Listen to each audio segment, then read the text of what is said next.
What is up, everyone? Welcome to the Political Spectrum podcast. Today we'll be covering Russia and all about Russia, their foreign policy, their recent actions in Syria.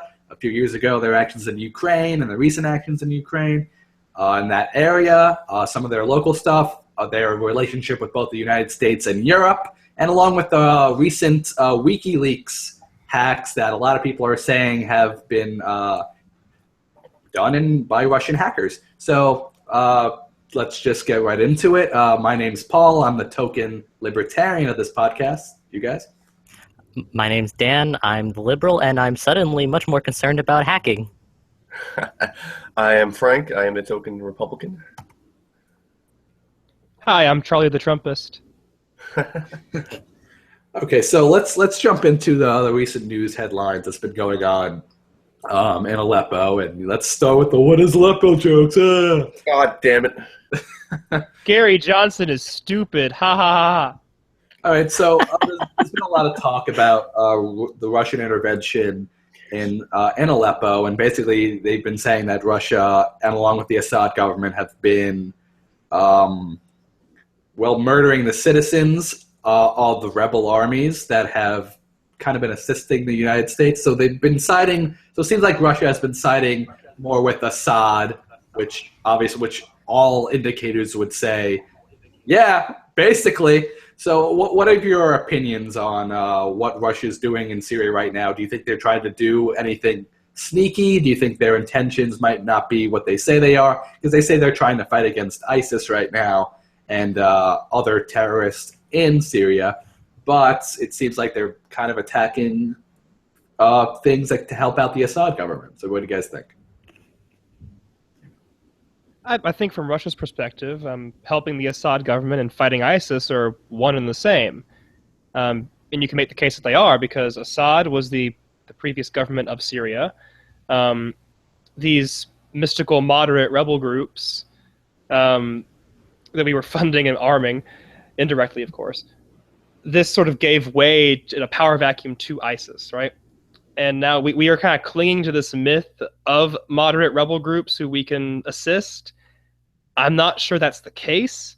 So I think from the Russian perspective, rather than saying, oh, are they fighting ISIS or are they for Assad, they're doing both. It's really only in the US where we have this kind of weird dual thing where we're like, okay, we have to fight ISIS and oppose Assad. Like, okay, so you're just going to leave a complete power vacuum. That's my 2 cents. Yeah, I would say I agree with a lot of what you're saying there, because it seems like everyone knows that Russia and that Putin and Assad rather have a very close relationship, and everyone knows that Russia would rather Assad stay in power rather than him being ousted by with American intervention. So so them fighting against ISIS, who are against Assad, and them fighting against the other rebel groups. So it seems like it's a natural thing for Russia to do. But they're also fighting a lot of other terrorist organizations other than ISIS. That's been a lot of what they've been saying, that a lot of these attacks have been. So Danny, Frank, what do you guys think? It's all very ambiguous to a degree. I think there's a certain kernel of truth to the Russians fighting ISIS and other terrorist group, which I think they mainly define as the groups opposed to Assad. But I think they're using a lot of that as cover to knock down the civilian populations, basically, with their bombing campaigns in like Aleppo. I think they're mostly trying to prop up Assad under the guise of fighting terrorism. I think part of it is them fighting ISIS, but I think a very minuscule part of it in the scheme of their operations. I think they've made it very clear through their actions they are more interested in Assad keeping power than they are in the destruction of ISIS. Frank, what do you think? Agree with Dan, but disagree with Charlie. When we first intervened in Syria, we didn't do much. That's what happened. That's how ISIS started taking up the vacuum, as we called ISIS, the JV team, and that's how ISIS grew. As we didn't fund. They were mostly moderate rebels at the start of the Syrian, like at the start of the outbreak of the war, and we basically ignored. I think it was the Syrian Free Army, the biggest moderate group there, and that's what happened. Was we didn't do anything. ISIS grew, and I don't know what we're doing now besides airstrikes, but it is very ambiguous, and I don't think. And yeah, I agree with Dan's point that Russia's just doing minimum, and they're not just doing the bombings and trying to keep Assad there. So, not really trying to fight ISIS as much as they could. Okay. Well, I mean, yeah, I can't read Putin's mind, unfortunately, but by propping up Assad, they are fighting ISIS. Like Assad is fighting ISIS because they're a threat to his power. So I think Russia, regardless of the intentions they hold in their hearts, they are serving our interests in a way by fighting ISIS. Now, we can make an argument about whether or not keeping Assad there is in our interests, but this is basic political realism. The enemy of my enemy is my friend. You work with whoever you can to accomplish your foreign policy goals. Now, but regarding that, I'm not sure what our foreign policy goals are. They're remarkably vague. If we want stability in the region, we're doing that in the worst way possible. If we want Assad deposed, we're not doing a great job with that. If we want to destroy ISIS, we're not doing a good job with that. So actually, I would be interested in finding out, like, what do you guys think are our priorities in the region? Because I have no idea at this point. I'm going to agree with you on that, and also pose the question to them after my statement as well. So it doesn't seem like we have a set goal in the Middle East. At least America doesn't. So we're just kind of going out there and fighting against ISIS, and then we're arming the other rebels, who a lot of times end up being other terrorist organizations, for instance, Al-Qaeda, Al-Nusra, etc. Maybe not Al-Nusra, I don't know. But and at the same time, we're also fighting against Assad. So we're fighting like we're fighting a huge war right now, because we're fighting against both sides, essentially. We have to kind of meagle our way in and try to figure out, okay, well, which rebel group is the good rebel group? Where a lot of times it's a lot of terrorists kind of ease their way into these other rebel groups as well. So at the end of the day, we end up arming terrorists and accidentally arming terrorists, because it's not like it's intentional, because we don't know who these people are. At least we can say Russia, on the other hand, and that this is no means like an endorsement of Putin or anything along those lines, but at least Russia has a clear goal of, listen, we're helping out Assad by taking down the rebels, ISIS, the other terrorist organizations, and the other rebel groups, which, whether or not they're the civilians, that's whatever, but at least Russia has a clear goal on this. All right, so Frank, Dan?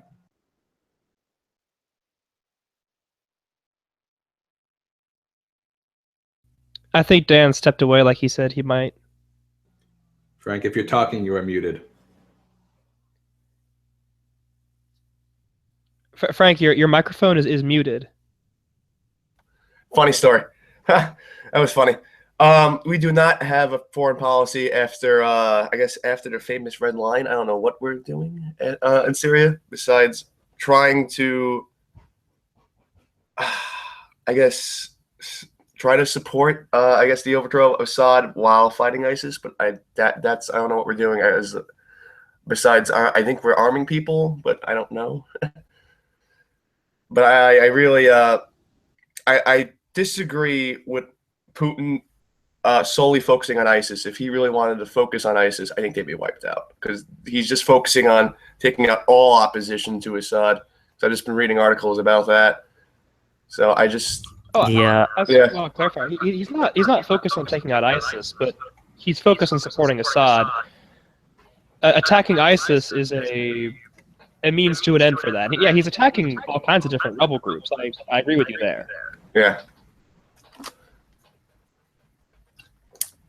And then we were just talking about what's our policy in Syria, and I think, like Paul, I have no idea. Yeah, Obama's a little unclear about what his A goals little. are. I think. Oh, Well, I mean, Slightly. what I mean, Slightly. a bit unclear, I'd say.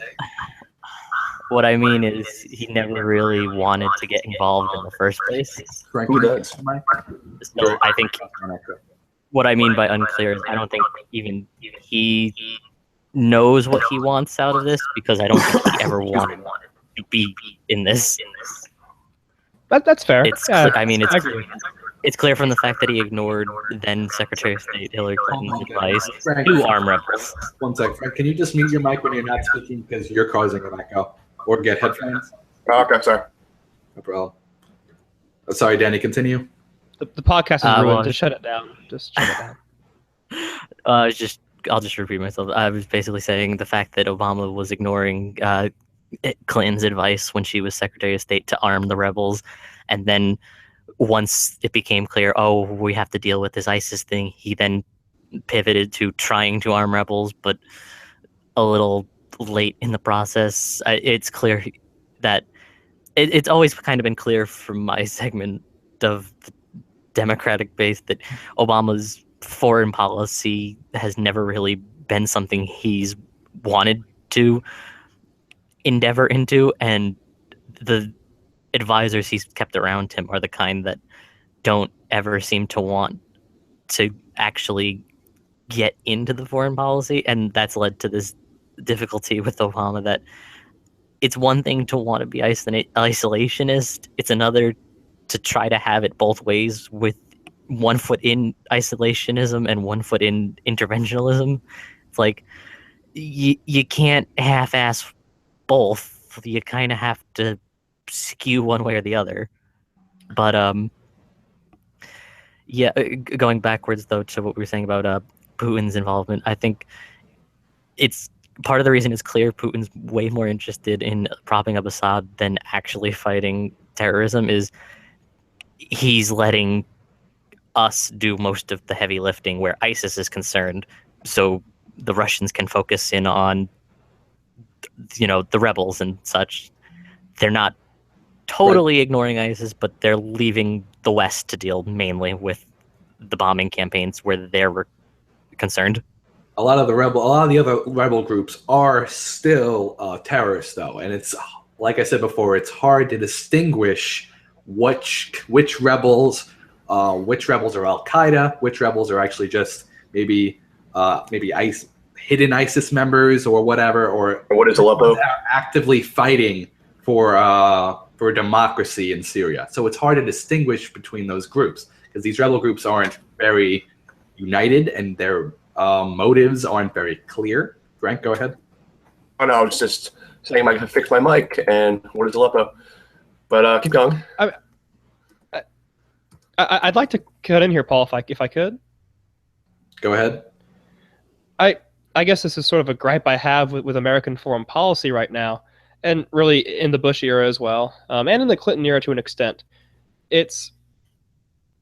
Most countries historically, and countries who still kind of view the world through a political conflict lens, right? Their foreign policy is based strictly on interests, right? So what helps our country right now and what will help us in the future? What can we do to effectively implement our interest and further our interest? Our foreign policy is oddly ideological. It seems like kind of like a holdover from the Cold War, which was sort of like a happy moment where the two came together, right? Realism and ideology. It's like, oh, we want to fight communism, but it's also in our interest to combat the Soviet Union.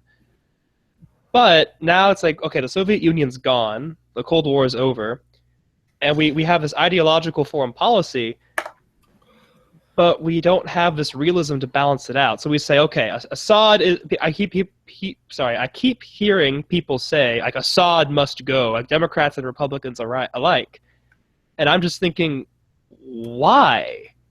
Why must Assad go? I mean, I agree he's not a nice man, but why does that mean we must sacrifice blood, toil, and treasure to get rid of him? Like, what purpose does it serve for our interests? And the only reason I can think of is ideology. Well, I mean, a lot of people on that side of the aisle have been saying that Assad has kind of committed crimes against humanity, against his people, using chemical weapons, for instance, goes against a lot of international resolutions. So that's been a lot of the conversation on that end, and I'm sure Danny or Frank would know more about that position. So if you guys want to go ahead. Look at Paul kicking the can. Also, Assad was a big funder, a big backer of many terrorist organizations. I think it was Hezbollah, but he was a big backer of terrorist organizations in Iraq that, was responsible for some American soldiers' deaths. So that was one of the reasons, but I do agree with you. There is no realism to what's going on in the Middle East. There was the vacuum that happened was basically terrorism replaced the Soviet Union, and there's no realism. Well, I think part of why there's a certain element of realism in dealing with Assad is it starts getting complicated because we're playing dominoes with the Middle East, with countries.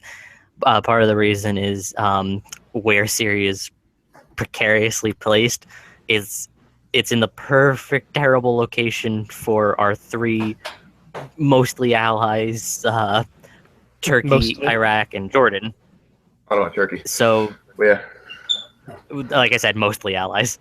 Yeah. Turkey's the odd man out between Jordan and Iraq, but Syria's placed very delicately between them all, and especially with the fragile nature of us wanting Iraq to stay at least mostly intact. That's already failed. In regards to us trying to keep the Middle East out of Iran's orbit of control, but also we're stuck in a weird place with dealing with Saudi Arabia in that we're allies, but not really. Yeah, they may or may not be, but definitely are funding. I think it's mainly us trying to keep. I want to bounce on work off on that. Saudi Arabia is something else. The Obama administration, I think, is going all in on Iran rather than Saudi Arabia, which is interesting.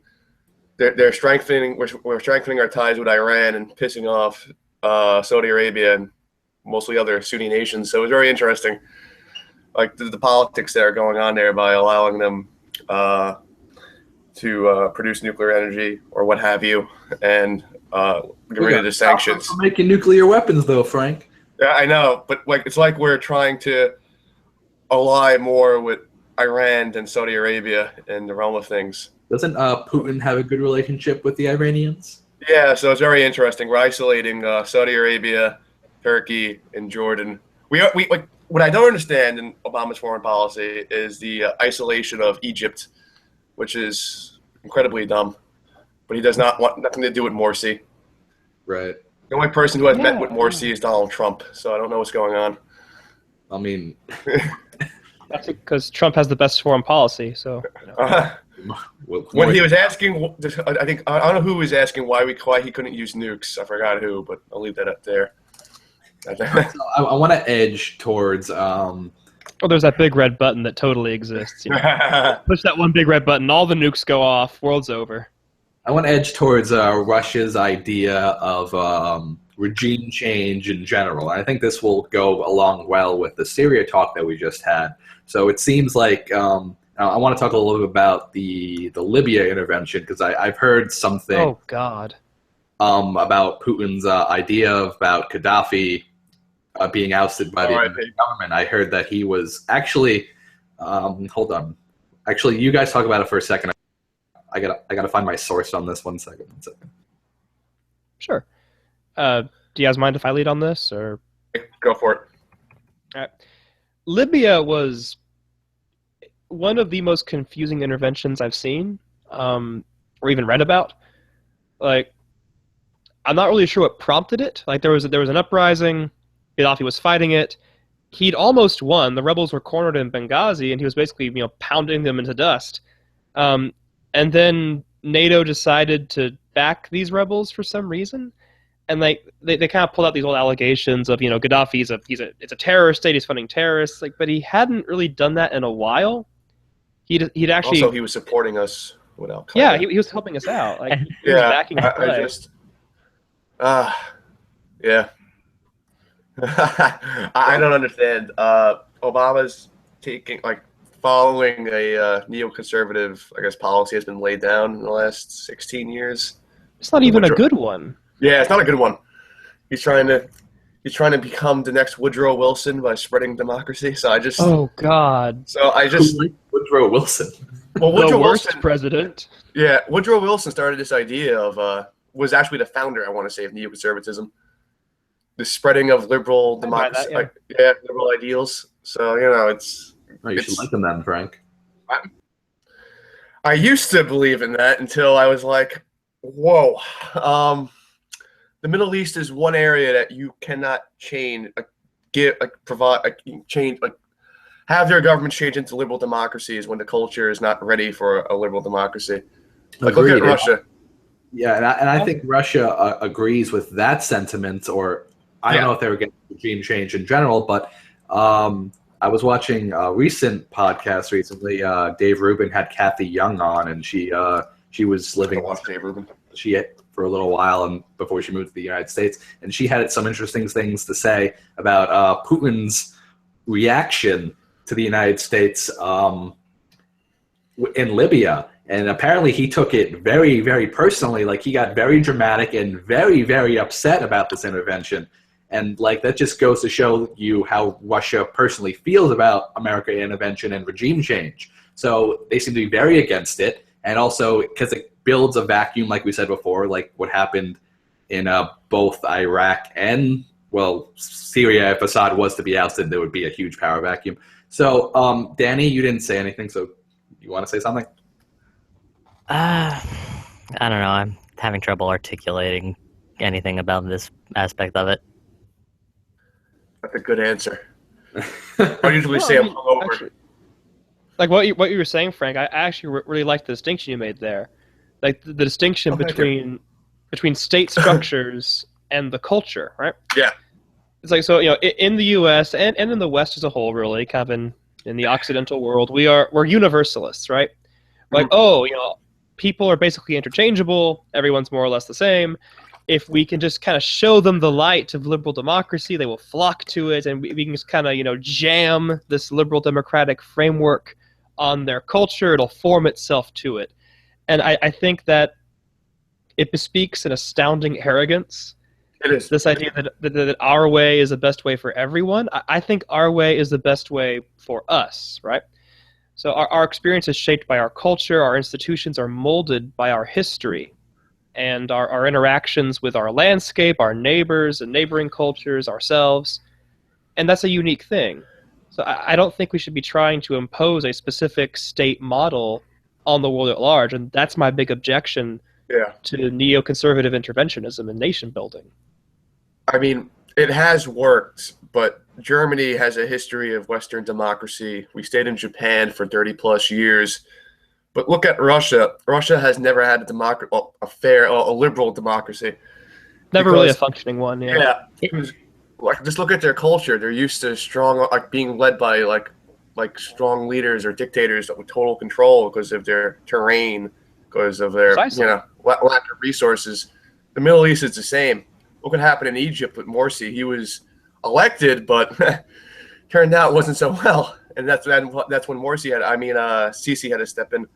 I think this might be a good segue with what Frank said about Russia and talking about some of the Russian internal affairs. So, like Frank just said, in Russia's history, they had the czars. They always had these powerful leaders like Stalin.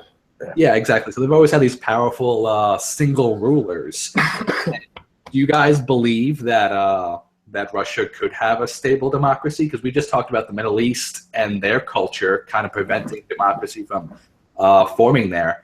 But do you guys think a legitimate democracy could form in Russia based on their history and their culture? As I just said, I don't believe so. But go ahead. I think they'd I think they'd have to have more territory break off into separate states before that's viable. I think its size begets it. Like, it's based, like we always talk about in America, the regionality leads to a lot of the political divides, but that's nothing compared to Russia's scope and size and ethnic groups. Like, yeah. That's definitely, I think, going to be more of an issue if Russia tried to legitimize the democracy, because we've had to work very diligently in America to deal with racial issues that have stemmed from more institutionalized issues due to slavery, obviously being the main one. Whereas I feel like the Russians just have chaos run amok with ethnic tensions. Well, it's interesting. I mean, I think actually we all agree on this for once. The thing about Russia is, like you were saying, Frank, Russia has never had what we would consider a functioning liberal democracy, right? They started off with petty princedoms, they coalesced into the Tsardom, and then they had the revolution, and they tried the Kerensky government, which was democratic and kind of social democratic. They were ousted by the Bolsheviks. They fought a long, bloody civil war between the Reds and the Whites, and the Whites weren't even unified. Like, they weren't Tsarists, they weren't really Kerenskyists. They were a bunch of different little factions, all with their own ideas. It was everyone that wasn't the Bolsheviks. This is right. And American soldiers, thanks to Woodrow Wilson. Right now. That's right, American soldiers, and some British soldiers, and then some Japanese too. But then finally the Soviet Union falls apart. You get the absolute. Yeah, you get the catastrophe that was Yeltsin, the kleptocracy, where the oligarchs kind of ran the show. And so I think that's why so many people view Putin in Russia, as a stabilizing influence. Yeah, he does, good or bad, he does stabilize Russia. Well, for the There's this fantastic video I saw. There's this fantastic video I saw where it's like, there was I think it was a dispute between some oligarchs and some workers, and Putin just flew in and said, "I'm going to resolve this labor dispute," and he just sits down with all these guys in front of all these cameras. He said, "All of you are going to sign this agreement." Hey, you! I don't see your signature. Come here, sign it. Now give me back my pen. I mean, just look how Putin handled the Chechens. It was awful thing, but he wiped them out. Like the threat to Russia. He does stabilize the region. I'm just more concerned on who's going to replace Putin. I'm very intrigued by that. I want to do more research and find out. That's one thing I don't know about what's going to happen. Honestly, I'm a little more concerned as to what Putin's going to do to keep that stabilization as Russia becomes less stable, even under his rule. The economic issues they're undergoing right now are part of the reason he's so eager to get involved in foreign policy. It stabilizes the country. Exactly. And especially with the way the price of oil is going, one has to be concerned as to what's going to happen with that going forward, because the low price of oil in the last year plus and going forward is crippling them. So the way that I want to edge into something else with what Danny just said, but first I just want to mention that so Russia do have elections, so whether or not you can call them legitimates. Well, I think most people know that they're not. Anyone that can look at the past 20 years, it's basically been Putin in power. We had Putin for, I forgot how long, was it 8 or 10 years, and they had Dmitry Medvedev for a little while. And now it's Putin again. Hey, big surprise! And Dmitry was just a puppet for Putin, so that's fun. But I want to edge into something. If I put up a Twitter poll, it would be a more legitimate vote than the Russian elections. That's so true. He has a point. So I want to edge into something with what Danny said about the Russian economy and the Russian and the oil prices. So we have had, I believe, part of the economic problems have been a result of America's sanctions or American-led sanctions against Russia. So, what role do you guys think that has had in the issues at Russia?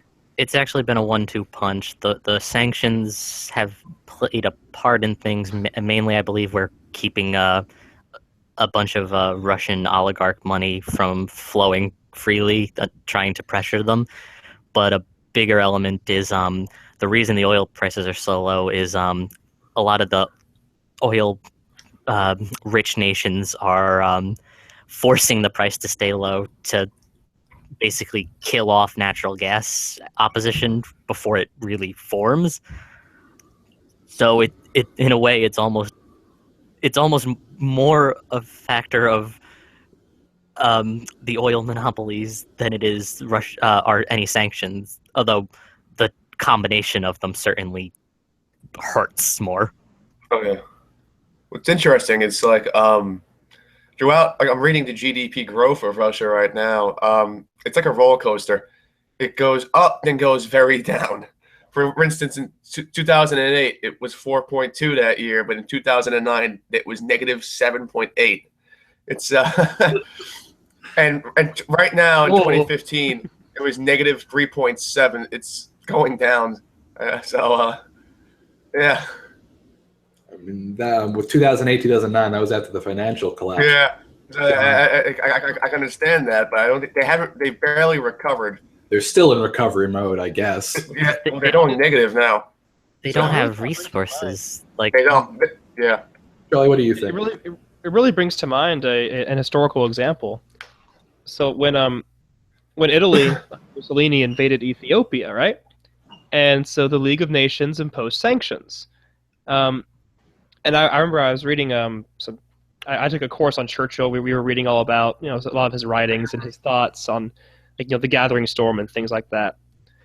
And he remarked how the thing about these sanctions was they did not hinder Italy's ability to wage war.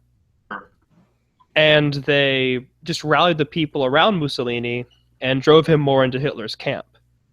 Because before that, Mussolini and Hitler had some disagreements about Austria, for example. But this kind of drove Mussolini in that direction. And I cannot help but draw a comparison here, because Russia's, this has hurt their economy, but it does not harm their ability to fight greatly. They can still do that, and the people have rallied around Putin in a great way, and now Putin is just more and more antagonistic to us. And he's drawing closer to say China, like they're trying to get an oil deal going right now, because a big strategic weakness of China is I think it's something like 80% of their oil supply goes through the Straits of Malacca. So if China's ever at war, someone blocks up the Straits of Malacca, they're in big trouble. So Russia's trying to provide them a back door, basically pipelines from Russia to China.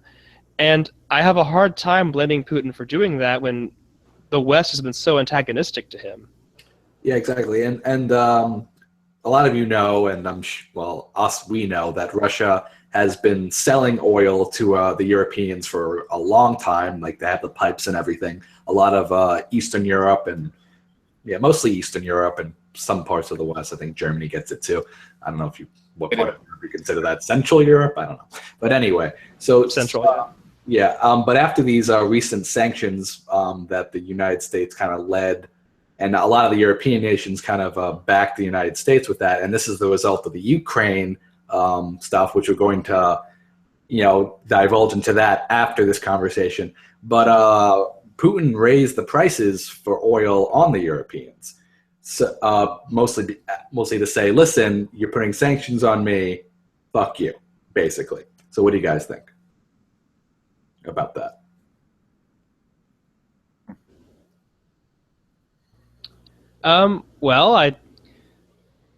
Putin plays power politics, right? There's a Putin plays power politics. That's what, like 4 or 5 P's in a row. And so his whole thing is strength, right? The strength of Russia and the appearance of strength. So from the time there has been a Russia has sought to control its periphery, right? And I'll say the post-World War II settlement was the ultimate expression of that. They controlled their periphery up into central Germany. And so I think these gestures of his, right? He's trying to assert Russian dominance in its periphery. So I think he sees moves such as trying to draw Ukraine into the EU and into NATO, the expansion of the EU and NATO eastward after the fall of communism. I think he views those actions as inherently aggressive toward Russia. So a lot of people say, oh, you know, these moves, like the annexation of Crimea, for example, like it doesn't belong in the 21st century. Well, no, power politics are eternal. As long as there has been organizations, there has been power politics. So honestly, for me, none of these things that Putin is doing, right? The annexation of Crimea, helping the rebels in eastern Ukraine to gain their independence, playing with Europe's oil supply, this is all basic power politics. So it's no real surprise to me. It makes sense. No, it does. What is also interesting is I don't think any other leader besides Putin is good at playing in power politics. Obama is awful. He tries to avoid it, tries not to get down in the mud, but you need to. That's why I was shocked when we didn't put the missile defense in, was it Poland? I believe. Yeah, it was Poland. Yeah, when we took that out, it like weakened our power there. It gave more leverage to Putin. Then when you had Crimea and etc., it was very interesting to see that happen because there was nothing, like we had nothing to counteract. We made no demands, no nothing. I mean, maybe we did, but we didn't really act on anything. And it's just like the shunning of power politics is very interesting because now you see Putin taking advantage of it and doing well, and there's no counteract to him and his actions. And a lot of people. Well, with Crimea. Go ahead, Danny. Sorry. I was going to say, well, with the Crimea thing in particular, one of our strangleholds not our stranglehold, we were kind of strangled by the need for Europe to really get on board with anything if we were going to have a significant pushback, and there wasn't much appetite for that in Europe. A lot of people say that was for a lot of reasons. Of the oil. And usually, it's part of it, but I think there was also a strong desire not to get involved on the Europeans' part. I don't think they gave enough of a shit. Oh, they do with the oil, but since they always look to us to lead, they don't have the capabilities yet to handle an external threat, I think, such as Russia. So that's what I would say. I think that's part of it. I think Obama's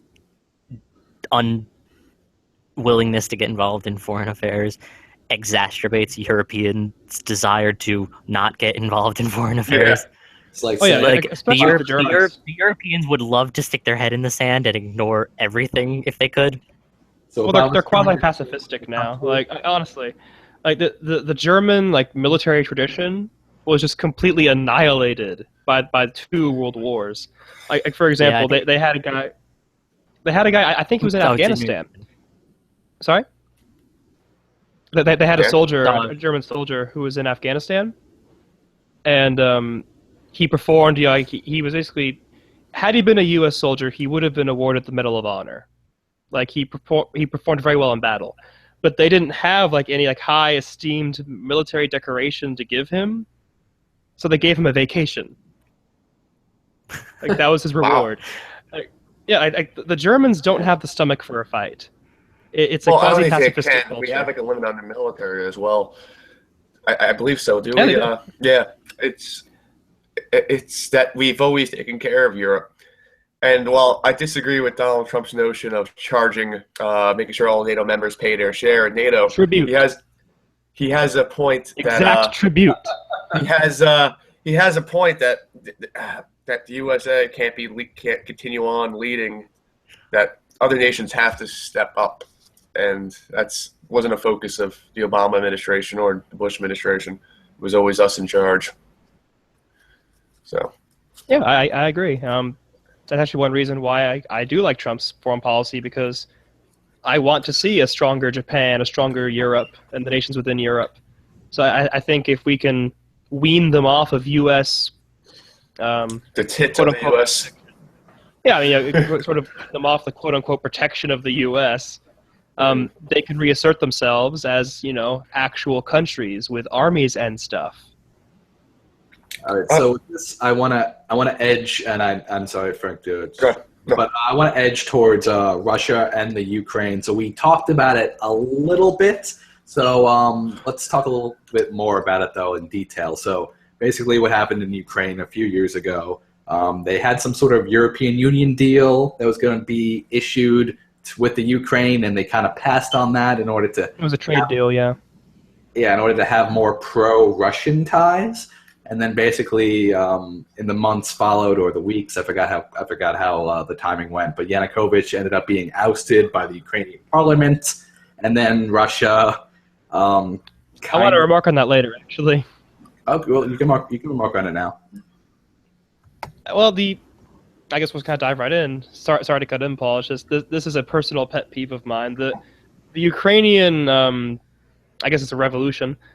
It's one of the most interesting kind of propaganda pieces in a long time. There's a very well done film. I think it's called Winter on Fire. It's on Netflix. I think it's a Netflix original, and it's just a documentary. I'll watch that later. It's really good. It's really well done. It just chronicles the revolution and how it happened, and of course it's very pro-revolution, very anti-Yanukovych. But, because I'm a weird guy who loves obscure politics, you can see it in the protests. There are people walking around carrying these flags, wearing these armbands that have neo-fascist iconography on them. I'm just watching this, I'm like, oh, there's a Wolfsangel. Oh, there's a black sun. These sort of obscure, neo-Nazi / neo-fascist symbols. And when Yanukovych was ousted by the parliament, the vote was unanimous, even by his own party. And people kind of point out, oh, that's wonderful. See, the Ukrainian people, they're united in their hatred of this evil Russian puppet. What they don't really tend to mention is that basically gangs of armed fascists had stormed the parliament building at the time, and then they held the vote. I didn't know that. Wow. Yeah. Yeah, I think I remember you telling me about that a few years ago. That's great. Yeah. It's just it's amazing how that's just been completely pasted over. It's interesting to me. There is no unanimous votes. Yeah. I'm just trying to find out what party is in control of Ukraine. Is it still the Revolutionary Party? Or not the Revolutionary. I'm trying to think. I don't know. It's really interesting because both of the sides in this conflict, we would characterize them as far right. There's right. There's right sector in the Ukraine. They're interesting. They're far enough right that I find them scary. That's interesting. And Putin is by no means a cosmopolitan left-leaning gentleman. So it's an interesting conflict. It really is. So back to my little intro scenario. So we had then Yanukovych kind of got. Russia gave him a place to stay. Asylum. In Russia, yeah, asylum. I don't know why the word just escaped me there. And then Russia goes on, and the Russian. What is asylum? Oh, thanks. And then the Russian population in Crimea, obviously, there's been it's very high. I think some say it's more. Is it more than 50%? Oh, it's a substantial majority. Yes, a substantial majority. So Russia kind of.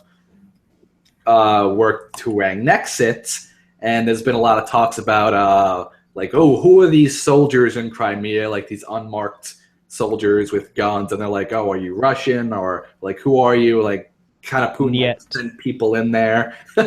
Yet. No, that was literally the thing. They'd ask it's are you Russian? And they'd be like, yes. And then later they're like, oh no, we weren't supposed to say that. We're not Russian. No, we are Australian mercenaries. I am from Melbourne. We are all part of your imagination. I would love to be a journalist or something a news agency. Just go up to them and just record.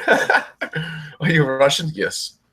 No, I am normal Australian like you. I love goulash and vodka. And did they held a vote in Crimea, correct? Yes. Yeah. A They Russian did, vote. Yes. Yeah, they A held Russian it. vote, yeah. Held it. And they Even I had will call bull on this vote. and they had these armed men there from Russia who For security who reasons, of were course. For involved protection, Paul. For Yeah. protection. More guns. for the protection of the Russian people. And do you guys remember the result of the vote? I believe it was overwhelmingly in Russia's favor. If I remember, of it was course. like 97% for joining Yeah. Russia. An Absurdly. AK-47 can get you a long way. Oh, to be fair, the other option on the vote wasn't even, oh, let's just keep things the same. The other option was amend the Ukrainian constitution to give Crimea more autonomy. There So you it's like- go. Damn. It's like, do you want to join Russia or do you want to join Russia? You want to join Russia or join Russia light? So, False vote.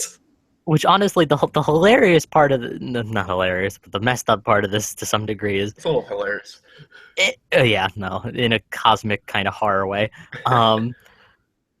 Lovecraft They prob- reference. They probably could have convinced Russia. No, the Russians probably could have convinced Crimea to vote to join Russia voluntarily. That's the Yeah, most and frustrating part of this. Like, Well, in all if this seriousness, had like, gone- let's think about this, right? Like, let's say Russia, let's say obviously Russia probably messed with the vote. That's hard to deny. But let's say they messed with 40% of the vote. That's still a Big, sizable majority that wants to join Yeah. Russia. and that's the thing. If that had been the case, and it was a legitimate vote, was legitimately processed, and the world would have thrown up their hands and go, "All right then." Yeah, I mean, here's the thing. Like, they would've we won. would have been I have to frustrated, agree. but I think but there wouldn't yeah. be this issue. I think Russia wants an extra buffer in Europe. That's why they intervened. Absolutely. They want- That's what happened. I think part of the issue is, I think why Russia probably intervened like the way they did, they wanted it to be so expedient. They're like, oh, 97%. But everyone knows, anyone with a brain knows that the vote was obviously inflated by the fucking rushing, by Russia themselves. So it's like, well, they're going to win the Definitely. vote anyway. We're losing a lot of support in Crimea now, so it's all right. Keep going, Paul. But they just wanted to expedite the process, and they're like, okay, well, 97%, let's just take it right now. So, Yeah. and that's the issue there. So, and because Russia actually has legitimate claims on a lot of Ukraine, because a lot of you know that I believe it was Especially Crimea. no, I know a lot of Ukraine too. So I believe Kiev used to be the old capital of Russia. This was The Kievan Rus was the cradle of Russian civilization. Yes. that was a long time ago. That Oh, was- yeah. Yeah, so there's a lot of claim that Russia has on Ukraine as a whole. I would say, and wasn't Ukraine only created Under Stalin. Yeah. Yeah, and the they kind of- Ukrainian SSR was made under the Soviets. Yeah, exactly. That is So correct, Dan. Well done. Yeah. Yeah, don't worry. Our old poli sci professor spent a lot of time talking about Ukraine when this was happening.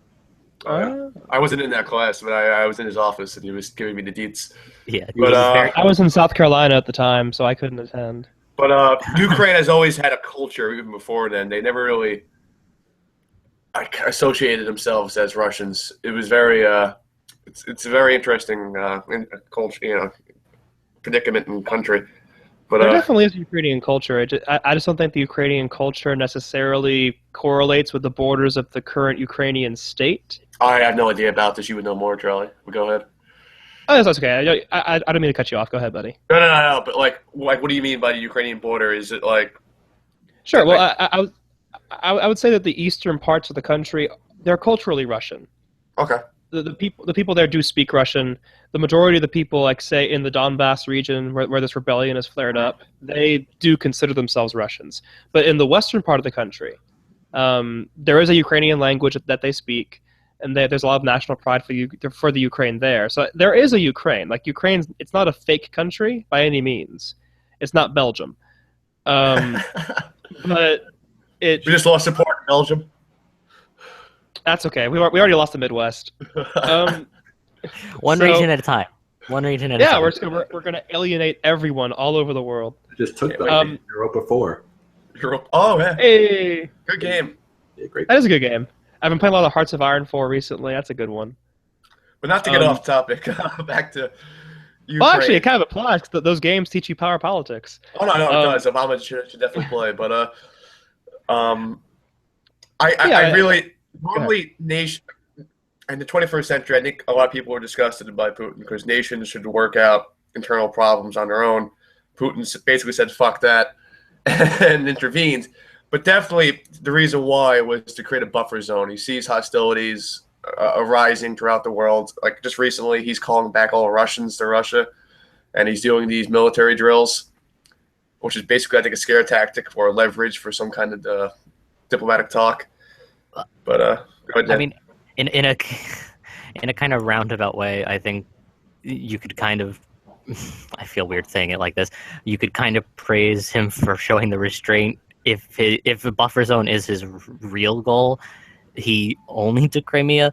But if he, as opposed to getting involved in the whole of Ukraine or even just the eastern half, but the common consensus is that the reason he wanted Crimea was more about the gateway to the sea. I forget what body of water. What body of water it's on? The Black Sea. Yes, that's right. Mediterranean. And they've been trying for that for centuries too.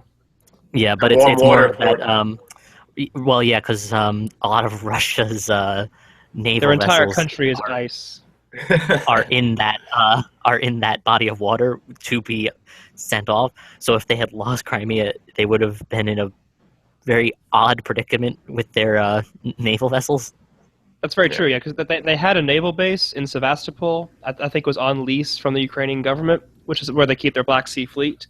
And the stuff that I was reading at the time was saying that Putin was especially worried about keeping that port among the revolution.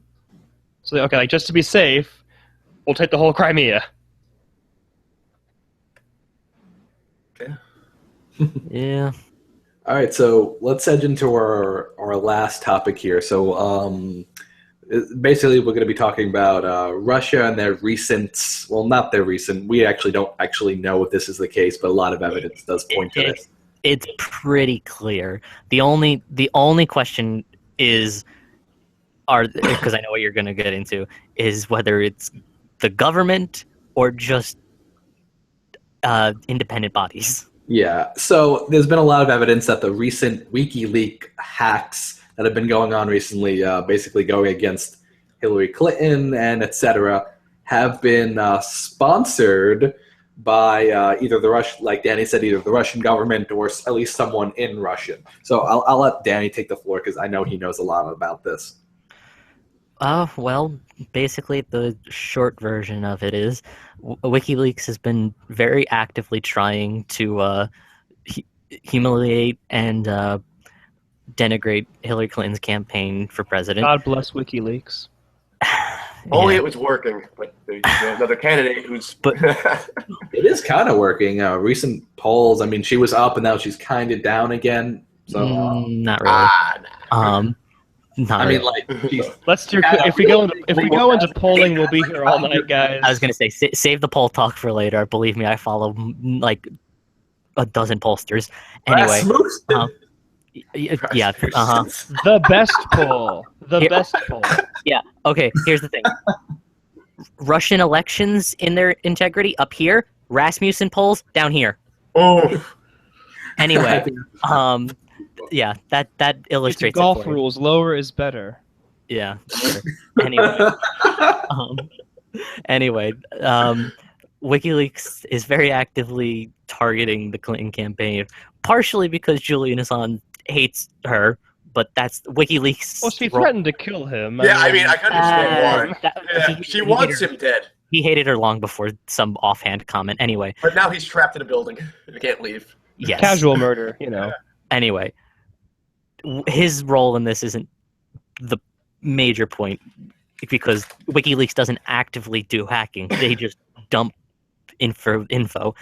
But it appears that all of the major materials they've gotten their hands on that they've leaked in this election cycle have come from Russian sources.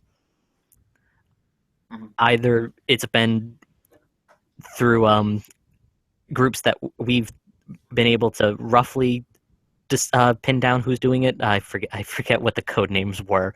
It was like bears, something. Boris Like, and Natasha. I wish that would be funnier. But there was also GoldenEye. several a dozen or so, I forget exactly the number, but a lot of the information that WikiLeaks dumped had been translated into Russian before they had gotten their hands on it, which in a large part plays to pointing to the Russians and going, okay, clearly they're the ones who got their hands on it first and gave it to WikiLeaks to dump. So the ultimate question here is, what's the goal? And I think Putin had an interesting thing to say when this was like addressed, when someone like asked him, are the Russians responsible? Putin's just like, well, who doesn't matter who's responsible. Read what they said. And I'm like, what they say is important. I'm with Putin on this one. I mean, yeah. Yeah, that's fine. Both are important. They can both be important. Yeah, both are important. Well, both are important. And there's also, facts stand or fall on their own merits. So if something is true, it doesn't matter who tells it to you, right? Yes, if Stalin comes up to you and says, Charlie, did you know that the sky is blue? I'm not going to say, no, Stalin, you're horrible. The sky is plaid. But here's the difference. 95% of everything that's been dumped by WikiLeaks so far is of no merit. Like, not that there's no value in the information. Like, it's a lot of jargon. Like, it's Podesta's emails. It's those goddamn Catholics. DNC nonsense. Yeah. Let's destroy the Catholic Church. That'll be fun. No, it's Martin Luther all over again. It's all about perspective. Depending on who you ask, there is like information there that's damning. 5% of I don't know, like that in your perspective, that's 5%. Like others, there's a lot. There's a lot more. It's a lot more than 5% in like damage-wise. I would have to argue to her. Yeah. But I've been reading a lot of. I mean, but there's like 60,000. There's stuff in there. The open borders. But even then, though, like her views on Putin are interesting because they contradict her views in the public. You know, her private position and public view, how she admires Putin. It really goes against. Like, she attacks Trump, but in her email she's saying how she admires him and etc. So that was interesting to read. So what you're saying is that secretly, in some ways, Hillary's pretty based. They're best friends, obviously. So another interesting point that just came out a few days ago, and this was being on the news. I don't know if it was overinflated or not, but one of Putin's allies basically threatened nuclear war with the United States if Hillary Clinton was to win the election. Highly doubt that. Yeah, I doubt that as well. Common thing, like the Russians like to threaten nuclear war once every few years. North Koreans do it like every 6 months. The Russians do it every 2. I think it's less about the threat and more about what the threat is based in. Like, if you on its own, that's weird and shocking to hear, but when you take that in conjunction with the Russian hacking targeting mostly the Democrats, when you take that in turn with them leaking documents to hurt the Clinton campaign, when you take it in kind with the fact that I'm going to tie it back to the Ukraine thing, Donald Trump's second campaign head was a very high-profile employee for Yanukovych, and information came out that he was being paid off the books. And then you take that in conjunction with the one thing during the Republican National Convention that the Trump campaign actively pursued in the I forget what the fuck they called it. The proposal that they go by, the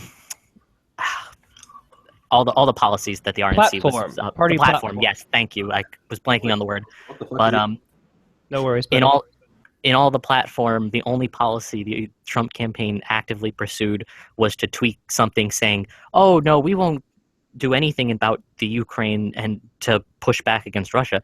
That's the only thing they got involved in. When you take that, and then also take in Trump's issues with NATO, which lines up with Putin's issues with NATO. When you take in the fact that Trump has himself openly talked about years ago, the fact that he's got a lot of Russian money coming his way. All of this together creates a very shocking potential for the Russians wanting to put in someone they see as a useful idiot, to quote some national security guys. Is this an interesting example of the Manchurian candidate, perhaps? All right, hold on. Okay. Sure. Okay. I'm gonna let Charlie go ahead. Go ahead. So we've had the pod people talk. Okay, look. The United States, the West, Europe, we have been influencing Russian politics since the fall of the Soviet Union, and pretty blatantly.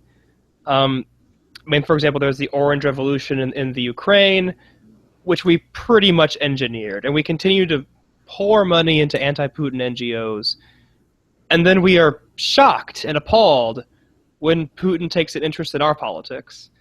As for this idea of, Trump is a Russian plant, I do not see sufficient evidence for that. Plant. No, I don't buy plant. Anyone who think I don't buy the conspiracy. I don't buy the conspiracy theories that Trump is like Clinton's plant. I don't buy that he's a Russian plant. I think Clinton is Trump's plant. Also, yeah. Trump, he is the first candidate in a very long time who is not hostile to Russia. I'll happily agree to that. And that's part of why I like him, because isn't it about time we acknowledge the Cold War is over? We can have a good relationship with the Russians. And regarding the threats of nuclear war, what we have to remember is a very important part of Russian politics is bluster and strutting. Like, there's one candidate, his name is Vladimir Zhirinovsky, and he is the head of the Russian, the Liberal Democratic Party of Russia, which is their far-right party. And he is routinely threatened to, he's threatened to nuclear war.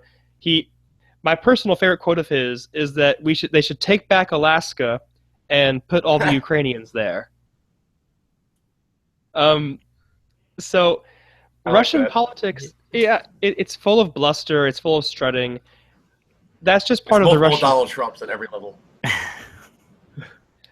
Yeah, it's a pretty great country in a lot of ways. Fair enough. Well, here's where the issue comes in. It's not just that Trump's not hostile to Russia. That in itself isn't an issue.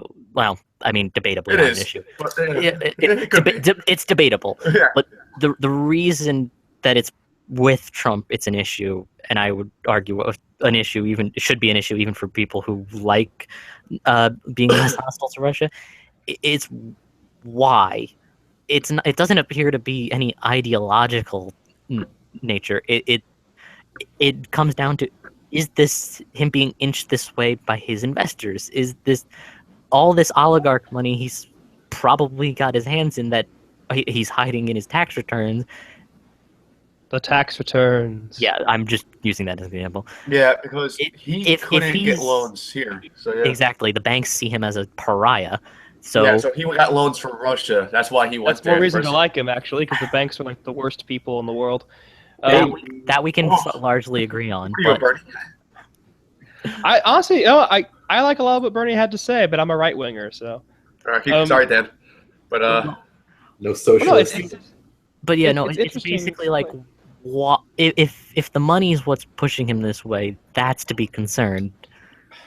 Well, there's a very simple reason for why he would not be hostile to Russia, because there is no reason to be hostile to Russia. Like, Trump's whole thing, his whole ethos, is deal making, right? Love or hate the guy, that's his whole shtick. Like, we're gonna make deals. That's his image. Be the whole. Okay, that's fine. Whatever. We'll make the best deals. Be the best deals ever. I wrote a book about it. And so, why shouldn't we have economic dealings with Russia? Why shouldn't we grow both of our economies through mutual trade, provided it's fair and it protects our workers? So there's no reason for us to be hostile to Russia. And throughout the GOP, and I guess increasingly in the Democratic Party, there is this ideological, dogmatic hatred of the Russians, because people seem to forget that the Cold War is over. like honestly, I talk to people, say like, my parents' age, and they'll just tell me like, yeah, the Russians are the enemy. I'm like, no, they're not. We're not at war. We've never been at war. They were our geopolitical rivals, and we fought proxy wars in the past. But that's over. The Putin's policies, his increased assertiveness in the region, this is a direct result of our policies, which has just been pushing the Russians, pushing them further and further back to their periphery, which makes them antsy, and I perfectly understand that. I agree. So, yeah. I agree there. Go ahead, Charlie. Sorry to cut you off. No, it's okay. I was winding down anyway. You're good. Yeah, like NATO was designed, I think there's a joke, to keep Germany down and Russia out. Like Kissinger wrote, we basically surrounded Russia, so now they're reacting back in a way. So I can understand that, but there are many things we disagree with in foreign policy-wise that makes it hard to deal with, but we should be working for Russia and Syria. We should be doing a lot of things. It's just this Wilsonian idea spreading democracy and being the moral supporter, the moral champion of democracy in the world that's hurting us. Oh, it's destroying us. You can't. You really shouldn't have an ideology in your foreign policy. Like, if you're communist, that makes sense because your whole raison d'etre is global revolution. But if you're just, if you're a right-wing authoritarian or you're a liberal democratic, you don't need to have an ideological lens. You just need to say, look, this is what's good for us. Let's pursue that. National interest, right? Absolutely. Yeah. No, that's all of it. What you're saying from an ideological perspective on Russian relations, there's definitely a lot of truth there to debate over. The issue at It's all hand, truth, Dan. again, to debate over whether it's true or not. Embrace the truth, Dan, embrace the truth. Join me, Dan. What I'm saying is, on this issue, I'm not looking to debate the merits of our Russian policy in every regard. What I'm getting at with them trying to influence the election, what the issue at hand is whether we've done it in the past or not, influencing their elections going forward. Obviously, I think we'd be in agreement. That's probably not something we should get involved with because we invite these kind of counters. But again, I'm focusing on the issue as it stands. The fairness of it doesn't matter. We shouldn't stand for it. Well, I agree, but the fact remains that the emails are true. Like, he's not making these up. No, again, that's something to discuss internally. The issue that we have to grapple with is, do we, again, what is Trump's reasoning for being so pro-Russia? Not just ideology. The ideology itself could be fine, but the question is it benign with him, or is it something more along the lines of oligarchs who have been friendly to him, and now he become the useful idiot that's going to help further their agenda? You can ask the exact same question about Clinton and the Saudis and Qatar. Like, if we're going to talk about Trump's foreign money, we need to talk about Clinton's as well. Potentially, but I think we're still focused more on the Russian policy in this sense here. Well, I agree, but the two ideas are very much linked because, in principle, they're the same thing, right? So if we're saying, also we don't know this, but if hypothetically Trump was receiving money from Russia, then that would be grounds for criticism. I agree, but it would also be ground for criticism on Clinton, right? But Qatar is not trying to influence the elections. Russia is so blatantly so. Qatar is not. Russia is. That's I guess the completely difference. disagree. I mean, like, why you don't give the Clintons a bunch of money to not buy influence, right? They have a vested interest in Clinton winning. Yeah, but because they're going to enact policies that benefit those countries. Yeah, every candidate does take money. There should be Qatar more. is the country that still has slavery, by the way. Slavery, yeah. But there should be more so when people take foreign money. I agree, but the reason why I set that on Russia because they're just blatantly doing it, like with no disregard to our to our sovereignty or anything, just getting involved into our elections. I think that's what Dan's arguing, basically. That something needs to be done. Yeah. We still don't know that it was the Russians. Like it's interesting circumstantial. It's interesting circumstantial evidence. It is interesting circumstantial evidence. I agree, and it merits investigation. Well, Putin didn't say that he didn't do it. He, like I said, well, then he clearly did it. Doesn't matter who did it. Read what's in the email. And also the Russian hacking is like a huge part in how they just but Putin, operate. Putin does not control everything in Russia. They have competing hacking organizations in their own government. There are Russian individuals who have computers and can do hacking things. Like, oh yes, and Putin the 400-pound man on his bed. Yes, I've heard this talking point. It could be someone. Well, then it couldn't possibly be true because I know. But if like with that talking point, wouldn't like Putin like try to crush that in fear of like tension with the USA? No, he's supporting it. He's like endorsing it. Yeah. Putin has shown no words about tension with the U.S. We won't do anything to oppose him. Yeah. Putin is well aware that we have no stomach for a fight, so he's not really afraid to push our buttons. Well, that's actually part of the argument as to why he wants Trump over Clinton. Oh yeah. There's a lot of discussion among national security guys that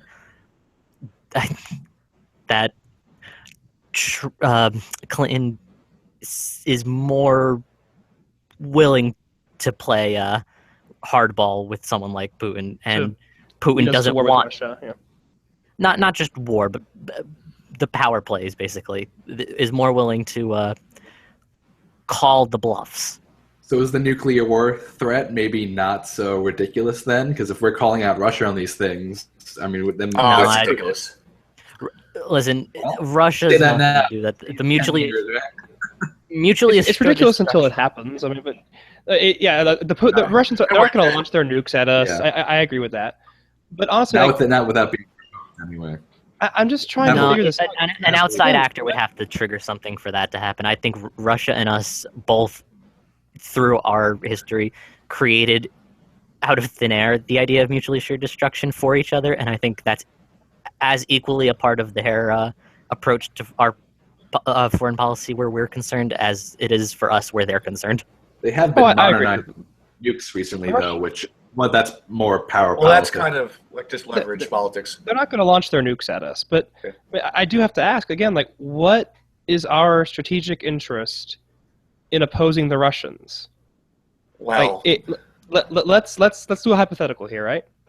So Russia, they're going to keep the Crimea. Like, Ukraine's not getting that back. So let's say hypothetically, the Donetsk and the Luhansk republics and the Donbass, let's say they manage to achieve their independence and they join up with the Russian Federation. Okay, how does that hurt us? Doesn't particularly. I don't believe. Well, so. Our interest in the Middle East. I was going to say, I think we're more frustrated by their... What is our interest in the Middle East? Like, we have Israel. Okay, that's fair enough. But we don't really need their oil. Russia we don't really Israel, need their oil anymore. Like, what's going to happen is it's going to conflict with Saudi Arabia. It's going to conflict with stabilizing the area or turning into an area of growth for democracy. So that's what's going to happen, whether we agree or not. Why do we want them to democratize? Well, the whole Wilsonian, I mean, we just talked about it before, how they don't exactly possess the applicable culture to really become a democracy. No, I totally agree, but that's not going to stop us from intervening. It's not. That's definitely true. That's definitely that's what's going to happen. We're led by ideologues. Yeah. At least for now. I mean, we'll see what happens next election. So you guys want to end it when there? America learns the art of the deal. Oh my god. Oh boy.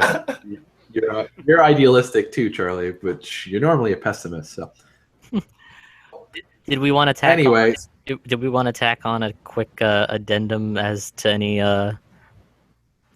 election news? Yeah, I thought we were going to focus today on polls. The whole Russian thing kind of sideswiped me.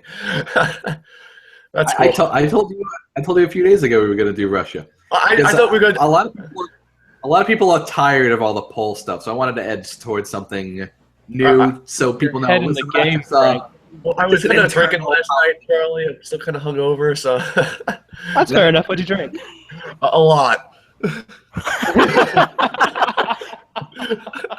It's my favorite brand. A lot of different things at Miller's Ale House. Big endorsement. Want to throw that out there? All right. Sponsor. Yeah. I'm less about the polls because they've mostly been in a holding pattern since the tape dropped, which we already have talked about. I was more. It was, I think, really the only big thing to talk about. Adding on is the accusers coming forward about Trump. Yeah, that's interesting. Dan, I would love to debate this with you, but can we do that next podcast? It's actually after midnight where I am, and I have to get up at 6:30. Oh, sure. I just wanted to. I figured we'd just add a quick addendum of basically saying that that's what's happened. We can discuss it further next time, but also, so we are going to be covering that amongst other things. Next podcast, we'll probably do the next debate, and we'll probably edge towards something a little else too. Paul's shutting this down. I mean, it's literally 12 where he is. So I feel bad. Yeah. So it's gonna make the third. The third debate, and like we're gonna see Trump like walk off stage, and then Putin will be there, like whisper into his ear what to say next. He's the Trump whisperer. All right, so Donald, you must call her ugly. It is the only way. So I just want to do a little ending cue right here that we are not we know a decent amount about foreign policy and whatnot, but we don't know everything. So if you guys know something, what is Aleppo? I know everything. Know something that we don't about Russian foreign policy, about Russian internal politics, Russia with Ukraine, etc. Just say it down below. Try to be nice if you're not. It doesn't really matter if you're nice or not. So thumbs up if you like the podcast. Thumbs down if you didn't. Don't do that. Do not thumbs down. Do not. Do not. We'll find out where you live. The Russians will not give us much money if you thumbs down. Yeah. All right. So please like, comment, and subscribe. This has been the Political Spectrum podcast with Paul, Frank, Danny, and Charlie. Until next time, peace. Adios. Adios. Peace.